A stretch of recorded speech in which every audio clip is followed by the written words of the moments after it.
Hello, hello, and this is part two of my Oban adventure. When we last left our heroes, they were enjoying a delicious shaved ice. Sorry, I'm tired. Enjoying a delicious shaved ice, and generally just being awesome. Of course, then they have to walk to the trains. Sorry, the bus stop. We walked past Matsue Castle, which, if you've never been to Matsue Castle, you're probably watching my video. um, the Matsue Castle is where I'm going Monday, and it is, oh my god, so gorgeous. I'll put pictures up on Facebook and Twitter for those of you that are following me or connected to me on those. Most importantly, um, besides being beautiful, she also took me to meet Shimon Neko. Shimon Neko is uh, just the cutest tiny cat. And this is a character of the Shimane Prefecture, and Shimon Neko is a uh, mascot of Matsue Castle in the Shimane Prefecture, and people love to buy products and eat food that's got this little character's face on it. When I go to Matsue Castle, I'll get some and I'll show it to you guys. It's really exciting. And I went to the house where Shimon Neko lives.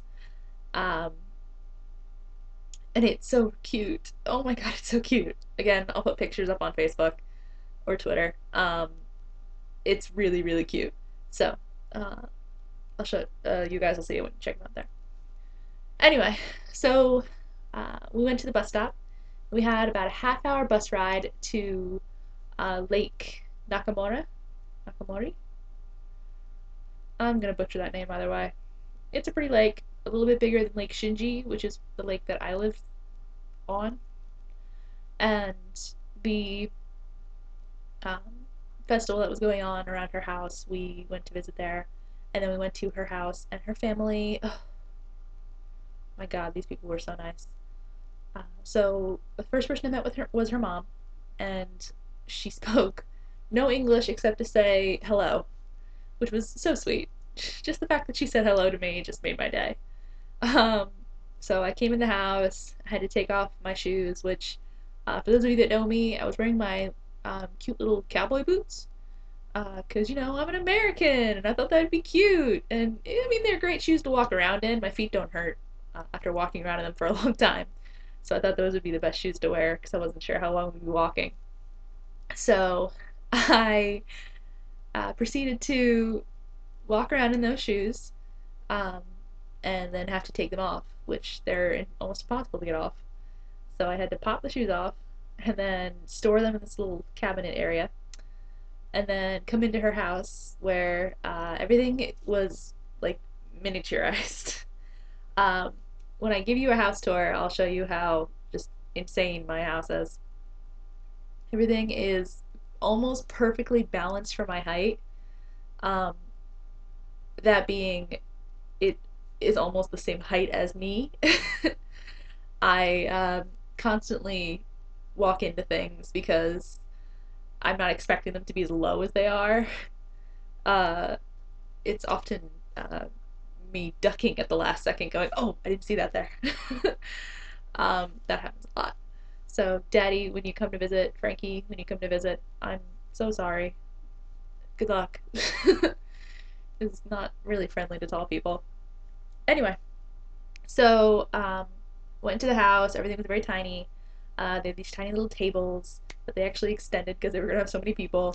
Um, so on one side is these tiny little tables, and on the other side of the room is this giant, looks like a giant cabinet. And I put pictures on Facebook, so check those out.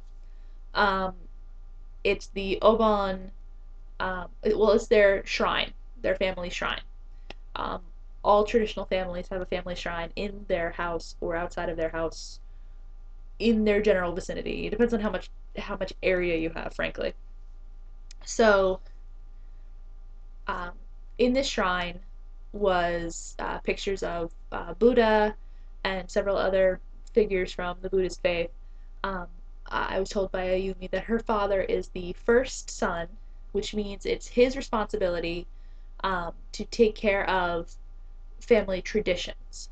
So he's the one that has to take care of the shrine, has to take care of all the family belongings and the family culture, and make sure that the culture is being passed on, and make sure that the culture is um, important to all the family members and kept update. Which also means that the house that his parents lived in, his mother and father, Ayumi's grandparents, which is a few houses behind her house, um, is completely vacant. Now, Ayumi told me her grandparents, sorry, died a few years ago. And when she told me that, I was like, "Oh, that's very sad. I'm so sorry." And she goes, and then she continued her sentence to say, "And this house is empty now." I was like, "Empty? Why?" She goes, "That's where my grandparents lived." I'm like, but so no one lives there? No, no one lives there. We use it occasionally, maybe once a year, if we have guests, other family members that come and stay with us, because we don't have the room in the main house, so they'll stay here. But for the rest of the year, this house is completely empty because it was the grandparents' house, and therefore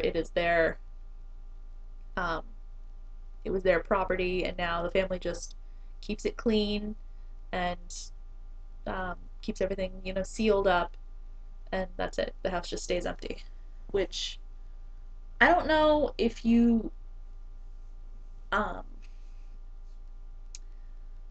are a big fan of uh, Buddhist culture, but this is serious, serious ancestor worship.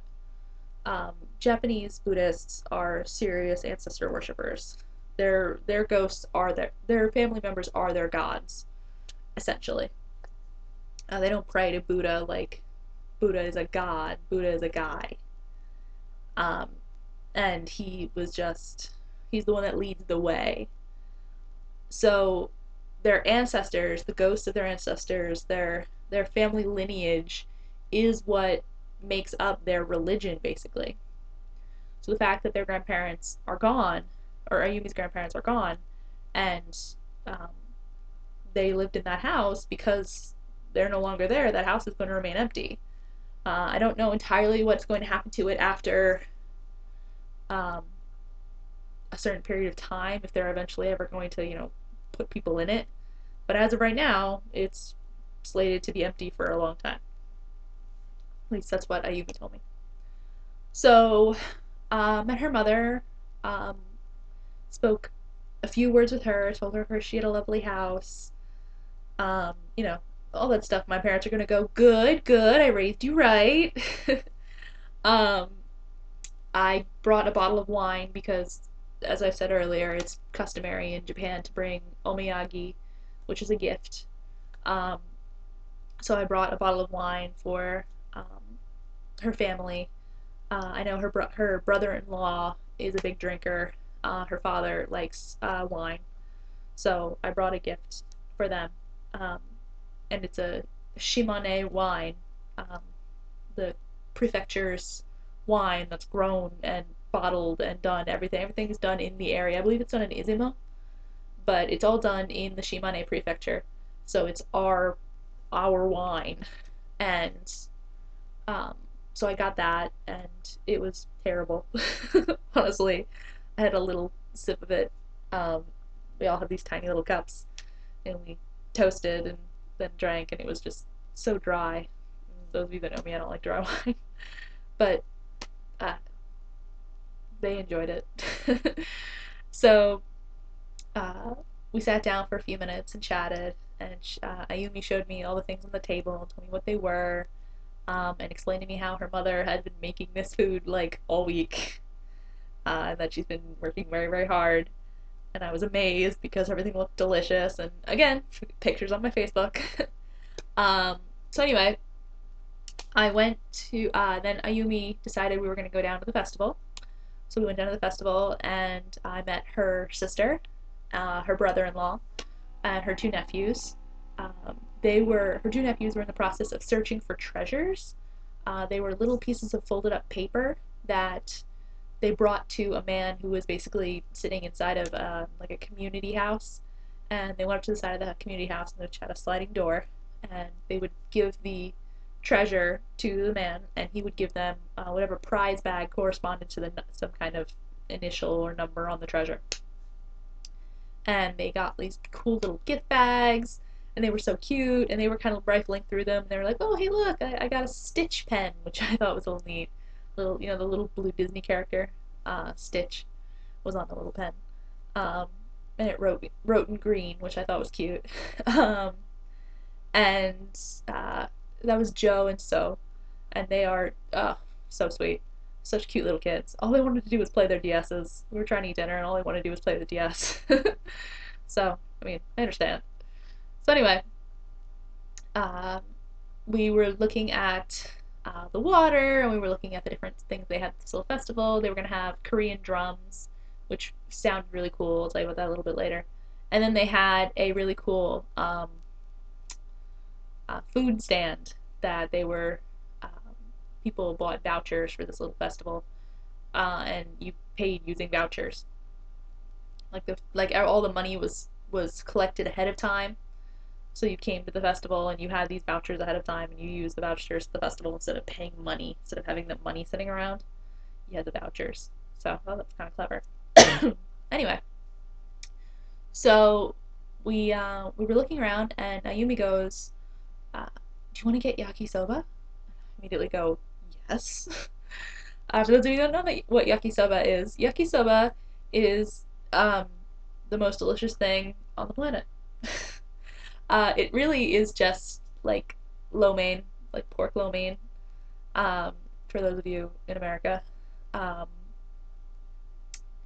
in reality, it's probably terrible for you, just like lo mein is.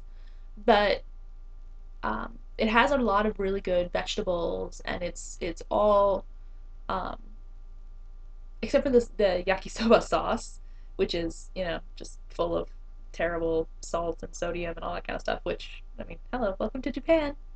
Um, Other than that, it's really really good. It's got some really great meat in it, and the noodles are buckwheat noodles, um, and they're like whole grain things that are just, I mean, you eat them and you're like, God, this feels so healthy. It's terrible, but it's also really, really delicious. And I've kind of become addicted to it. And I can't have it all that often because it takes a certain skill to make really good yakisoba. And I don't possess that skill. I tried and I failed miserably. So, it is what it is. Anyway, so I went to um, get some yakisoba, and they told us we couldn't have any because they weren't selling it till a certain time. So I was really sad. And Naomi goes, "Okay, we're gonna walk back to my house so we can finish setting up for dinner." Okay, so we go back to the house, and finished setting up for dinner. Well, I sat there and they finished setting up for dinner. She wouldn't let me do anything, which you don't really make the guests do anything. Whatever. So I sat there, and her father was home at that point. I met her father again, a lovely, lovely man. Saw me and spoke in Japanese to his daughter. He sounded very stern. Everything he said sounded like he was angry, and he wasn't. And he was hysterically funny once it was explained to me what he was saying. He was funny. As soon as Ayumi realized I was kind of like a little confused, she started explaining his jokes, and I was laughing the whole time. The guy was hilariously funny, and he was teasing his grandkids the whole time. He kept telling them, at one point they lit a fire to release the souls of their ancestors and send them back. And as the fire was burning down and there was a lot more smoke, he was saying to his grandsons, "You have to scoop the smoke up and put it on top of your head to make yourself clever." And the boys looked at him for a second, and the boys are 11 and 9, and they both looked at him for a second and went, "Maybe," and then were like, "No, no, no, he's not saying it." And then of course they both turned to their father and tried to scoop some smoke onto his head to help him out. They were really cute. So anyway, my father was really, really nice.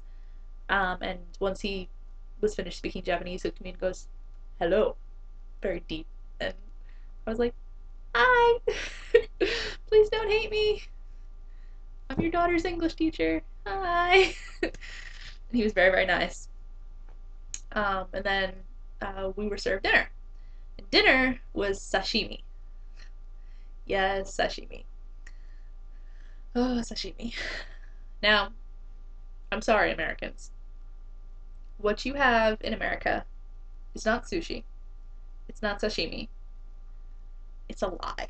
It's just a lie. They're lying to you. I'm so sorry.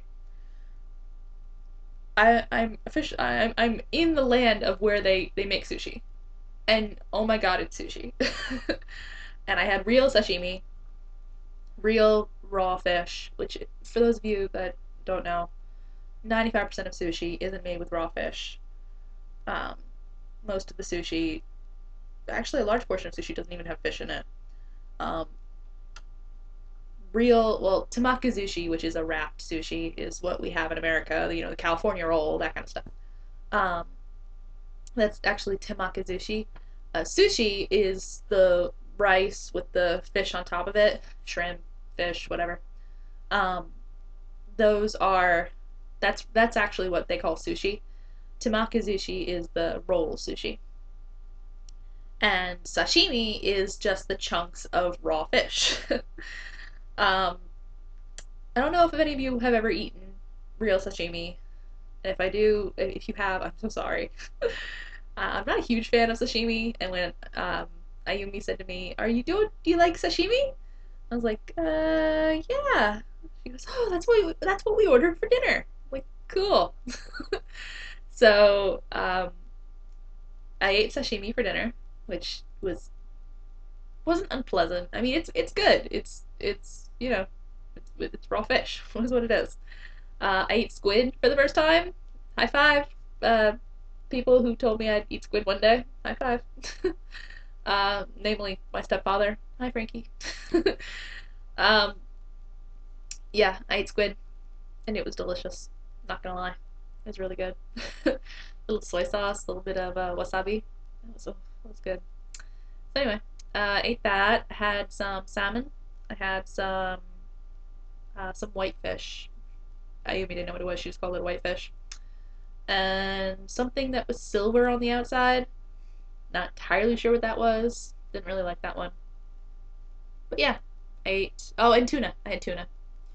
Tuna's not super good raw. It's not super good cooked. But, it is what it is. I put a little wasabi on it. I got it down. Then I had some red rice, which when Ayumi said it sounded like something entirely different. Ate red rice, which was basically just rice with like mochi on it. For those of you that don't know, mochi is like a rice cake with some kind of uh, flavoring attached to it. It's a rice cake, but it's got some kind of like the one that I specifically like has red bean paste. It's so good. Oh my god. But anyway, so it tasted like mochi, which was delicious. And so I had red rice. I had sashimi. I had this weird onion string noodle thing, which I couldn't even tell you what that was. It looked like those of you that have seen pho, um, which is a Vietnamese noodle. It's like white strings. That's what it looked like, except it was onions and carrots in string. I also had a delicious, delicious salad, and I ate cucumbers. That's right, guys. I had some cucumbers. I'm breaking all of my food barriers, mostly because I don't want to offend the people I'm eating with.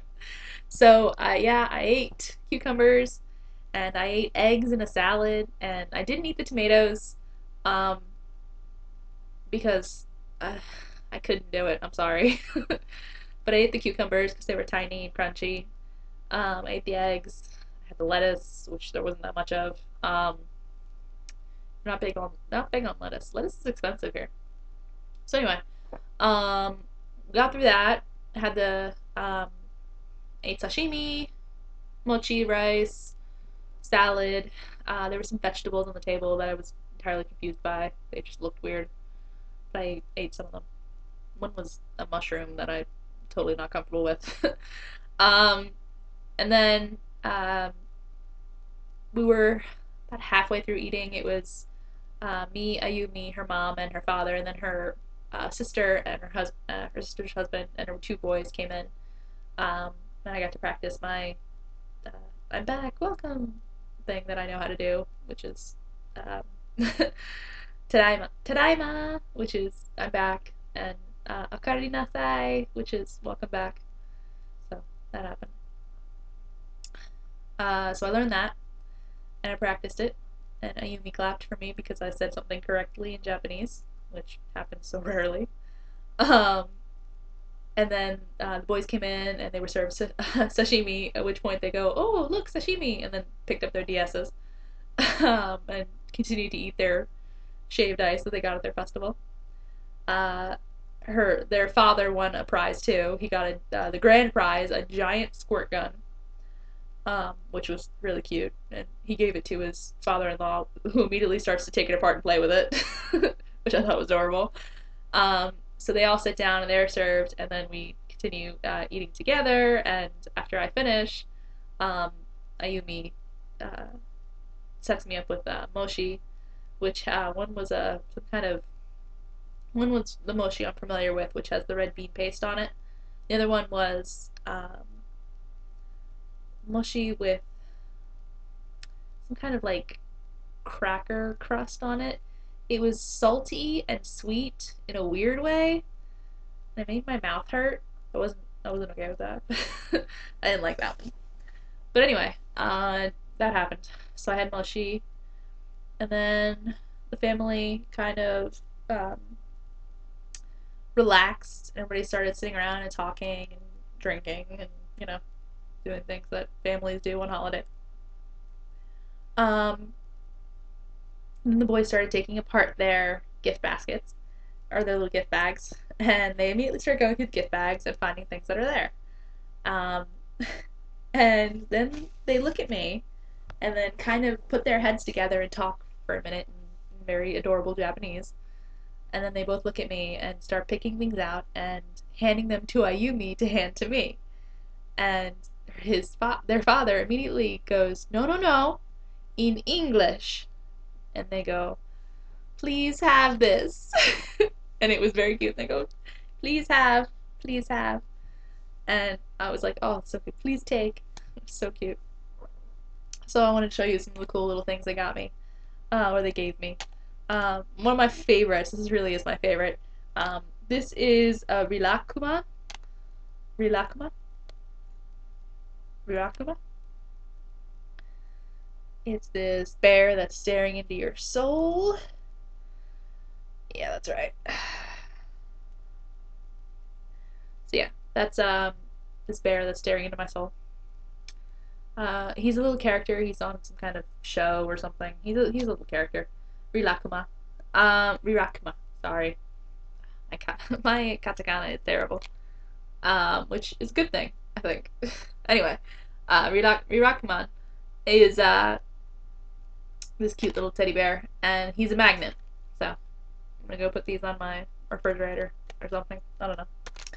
I got this cute little tape that is a holographic and changes colors, and it's Mickey Mouse. Oh my God, Mickey Mouse. It's okay, you can be jealous.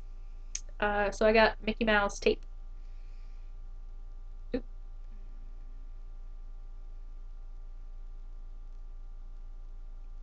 Yeah, surprise! Everything's in English and everything's in Japanese here.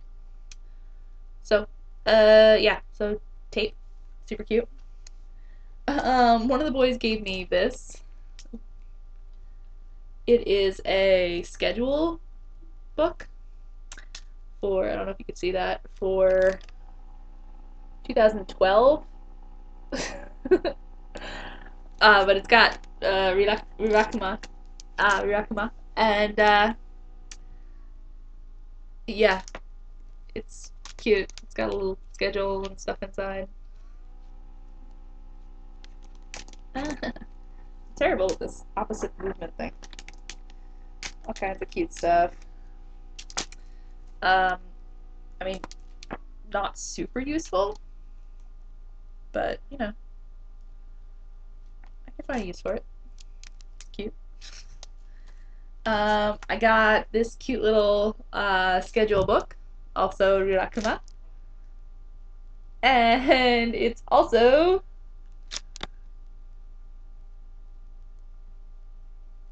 2013, 2012. What is that? It's also 2012. So super useful. Just gonna let that stare into your soul for a minute. Okay. So anyway, um, it's got some cute little stuff in it. There's a transit map for a town I'm not in. All kinds of cool stuff. This one's one of my favorites. This is a yakisoba instant noodle thingy. It's got some tempura in there, which tempura, for those of you that don't know, I got food poisoning from tempura like 2 weeks ago. I got super sick, was thrown up for like 6 hours. I got about an hour of sleep before I had to go to work. Yeah, super unpleasant. But hey, first time on my own getting food poisoning. That happened. So it's got some tempura in there, got some interesting buckwheat noodles. Ooh, gotta love it. So, I got this because Ayumi's adorable. And then I got this. This is a type of like pastry candy thing Japanese are famous for. I really cannot explain to you what it is because I'm not entirely sure. But it's candy that's got like other types of candy inside of it, or candy sweet type thing. It's got other types of candy inside of it. It's got a bunch of different kinds inside that you're supposed to try, and then find out if you like them. And then if you like that specific brand, you're supposed to go get one that just has all of that one in it. So this is like the variety pack. She wants me to figure out which one I like. So I got those. There are two different kinds, I believe. Yeah. So I'll possibly be trying those. Not entirely sure. Food's weird here. Gotta say. Things are weird here. Too much alcohol, not enough water. Things are weird. So anyway, that was after the boys gave me their presents. We all sat down and talked about Disney because the Ayumi's sister and her husband are obsessed with Disney. And I apologize, I keep calling them Ayumi's sister and her husband, but they both got very long, complicated Japanese names. And even just trying to say them makes me feel like a terrible person. They're both lovely people, and they're super, super, super sweet. And I'll explain to you why at the end of the video. But I really just can't pronounce their names, so I'm sorry. I love you guys. Anyway, so mom and dad decide that we're going to talk about Disney and cars. And thank you, Dad, for explaining to me how cars work and that cars exist and, you know, all that, because I was able to hold a conversation today about cars with some stranger. And he understood me and was really excited because I knew stuff. So thanks a lot. I appreciate it. So I did that, and we had a great time. And then all of a sudden it was time for me to leave. And everybody all of a sudden goes, "Aww," and I'm like, "Oh, that's that hurts me." So we go out to the little shoe area. There's a name for it. Gakumen, something like that. Again, I don't speak Japanese. So anyway, we go out there, put our shoes on. Everybody's like really, really sad. So everybody comes out. I thought Ayumi was just gonna walk me to the bus stop, but no. Everybody gets up and comes outside with me. And I'm like, oh, that is so sweet. So everybody puts on their shoes and gets all their stuff and gets a bunch of stuff together, and the boys pull out these sticks. And I'm like, what are you doing? So we go outside, and the boys go to the side, and um, Ayumi's mother puts out this little bucket of water, and her father comes and sits on the steps outside of the door, on the side of their house, because their house is like literally right against the street. There's no sidewalk. You walk out and you're on the street, um, which is unpleasant. But what are you gonna do? Watch for cars. So anyway, they went outside and they lit the sticks, and Ayumi explained to me that they were sending their ancestors' souls back to heaven. And oh my gosh, guys, it was so sweet, and they were all so sweet. And then of course they're with the joking about the smoke with the clever and all that stuff. It was really cute. And then they all come over and say goodbye, and the boys shake my hand. The dad's like, shake her hand, shake her hand. And he was so funny. And he shakes my hand, and everybody's shaking my hand, and they're all just so sweet. And then, of course, they do the thing that's going to make me cry now as I'm thinking about it. They go, are you going back to visit your family for Christmas? And I said, no, I'm going to stay here. It's a lot of money to go back to America, especially back to New Jersey, because it's not even just getting to America, it's getting to America and then to the other side of America. So I said to them, no, I'm not going to be going back. I'm going to be staying here. And they go, oh, really? I said, yeah. And I'm like, well, you have to come to Christmas. I'm like, what? And they're like, well, please come to Christmas. I'm like, you want me to come to Christmas? They're like, yes. You'll see your first Japanese Christmas party. And for those of you that don't know, Christmas in Japan is not like Christmas anywhere else. Um, they don't celebrate Christmas like Americans do. It's not a family holiday. It's a romantic holiday, honestly. It's really more for children and young people than it is for anybody else. It's not a day that people get together and celebrate family like we do in America. It's a day when people go, hey, it's a holiday. Don't have to work today. Cool. It's really just a holiday. Like George Washington's birthday or Abraham Lincoln's birthday or President's Day. You know, it's not. It's a holiday, and hey, cool, we get off of work, or hey, uh, there's a sale going on at the store. But it's not parents don't get their kids presents and things like that. It doesn't. They don't do that. A lot of people have parties, and the biggest staple of those parties is KFC and cake. That's right, KFC and cake. All these people, these super healthy people who eat rice and vegetables all day long. All they do is eat vegetables and rice. And their biggest staples are KFC and cake. According to the information that I've gotten on in 1974, there was an ad campaign run by KFC when they realized that there were foreigners in Japan looking to celebrate Christmas, and they were settling for KFC because they couldn't find turkey. Because turkey is not available here. You don't eat turkey in Japan because they don't have turkeys. So no turkeys in Japan. So because they couldn't eat turkey on Christmas, they were settling for KFC. So KFC ran an ad campaign in 1974 that basically said Christmas equals Kentucky. Kentucky equals Christmas. They ran it both ways. So the people of Japan decided, yeah, okay, we'll do it, and promptly started eating KFC on Christmas. um, so it's a huge tradition here in Japan, and I'm going to be taking part in it, which is very exciting. So they're going to have a little party and they told me that they will be having KFC, and there will be cake, and probably champagne, and also, other alcohols and things like that. So I'm excited about that. And it's going to be fun. And they were very, very, very, very sweet, and insisted that I come for Christmas, and they didn't want me to be alone. I was like, you guys are just so incredible. And it was really, really nice. Everybody was very friendly, and everybody was welcoming, and they tried. None of them speak English. I mean, not. They struggled hard, like really hard. Like I'm pretty sure Ayumi's sister has never even tried to speak English.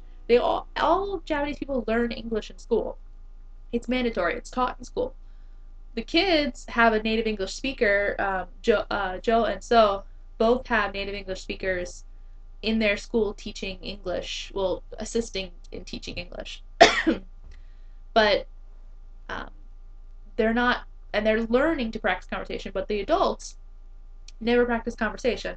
Ayumi's father told me that when he was in school, it was this is a desk, this is a pen, this is a computer. So they they never learned any of that.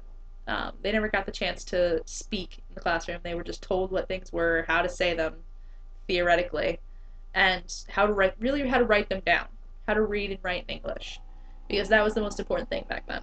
Now communication is much more verbal, and it's a lot harder to get along with just reading and writing. So the boys are learning how to speak English much more naturally than any of their parents or anyone else in the house besides me could. So anyway, um, none of these people spoke English fluently, obviously, except for Ayumi, who spent the entire time just translating all the questions people had. You're from New Jersey? What's famous from New Jersey? What's the most surprising thing that Japanese people? What's the most what's the best thing you like about Matsue? Have you been to any other Japanese cities? I mean, the questions I get 40 times every time I talk to somebody. um, she just had to sit there and translate them. I felt so bad, but I told her, "Hey, you're getting, free class workout." She goes, "Thanks." But she enjoyed herself. She's so sweet. All of them are so sweet. Everybody's so sweet here, and I love them, and they're just so nice. And I'm so happy that I got the chance to do this because it kind of got me out of my funk. For a while, I was just like, okay, focus on work, focus on work, focus on work. And then when you're done focusing on work, then maybe you could focus on work some more. So for a while, I was kind of struggling, and this kind of perked me up. So I'm ready to get back out there and go explore things and do things and be places and so on and so forth. So it has been lovely talking to you, and hopefully I will talk to you again soon with my tour of Matsue Castle and my house tour once I clean my house. So to my family, I love you all. To people who aren't my family, I love you too. I can love more than one person. Okay. Sorry, it's late. It's like ridiculously late here. um, but I had to make this video before I forgot and forgot all the wonderful things that these people did for me, which I hope I never will. Um, all right. Well, I love you, and I will be seeing you soon. Bye bye. Love you.